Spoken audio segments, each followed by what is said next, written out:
of you happy season of the Holy Cross. I am Father Joubran Merhi, pastor of St. Jude Maronite Catholic Church, serving in the Eparchy of Our Lady of Lebanon. Today's comment will be on Matthew chapter 10, verse 16 to 22.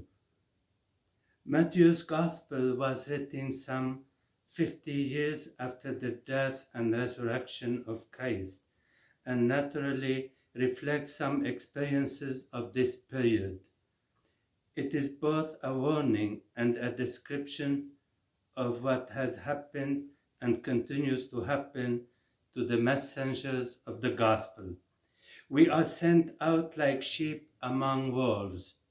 We are in a way defenseless because we renounce any use of violence. There are wolves out there eager to destroy us because, despite our message of love, justice, and peace, we are seen as a threat to their activities and ambitions. We are to be clever as snakes and innocent as doves.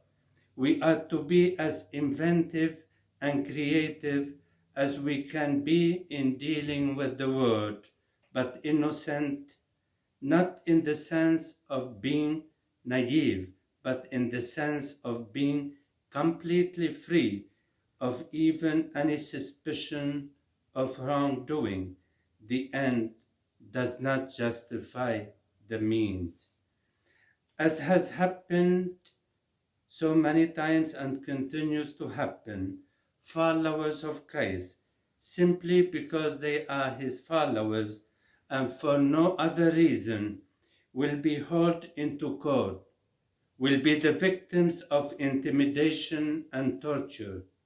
This is our opportunity to give witness to Christ and everything that the gospel stands for. When they hand you over, a favorite gospel expression, John the Baptist was handed over. Jesus himself was handed over, first to his leaders, to the leaders of his people, and then to the Romans.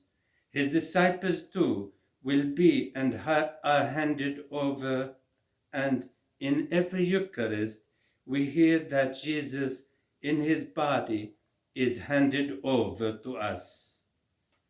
This is my body, which is giving up for you. When we are handed over, we are not to be anxious what to say. You will be giving what you are to say. This has been confirmed again and again by people who have been arrested and interrogated. Not only do they know what to say, but very often their fear to disappear, so that once released, they simply go back to what they were doing when they were first arrested. You yourselves will not be the speakers.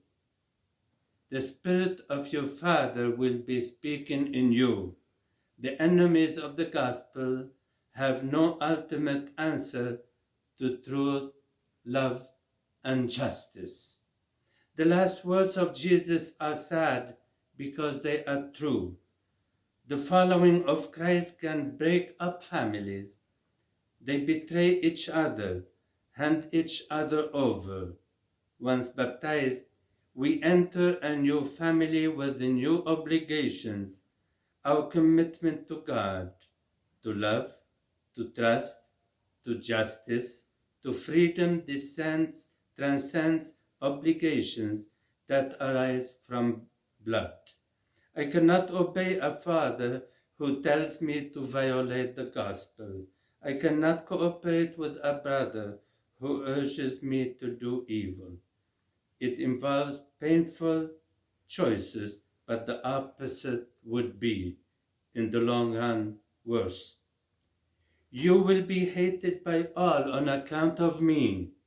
It is a saying we can sometimes find difficult to accept. It is difficult to understand that the following of the loving and lovable Jesus can create such hostility and hatred. When they persecute you in one town, flee to the next. We need to be clear that Jesus never tells us to go out of our way to seek persecution or to be hated. On the contrary, we are to make Christianity as attractive as possible. We want people to share our experience of knowing and being loved by Christ. One of the reasons why the church spread so rapidly throughout the Roman world was precisely because of Christians fleeing from persecution. There comes a time, however, when we can run no further, or when it's clear we have to take a stand and cannot compromise. God bless you.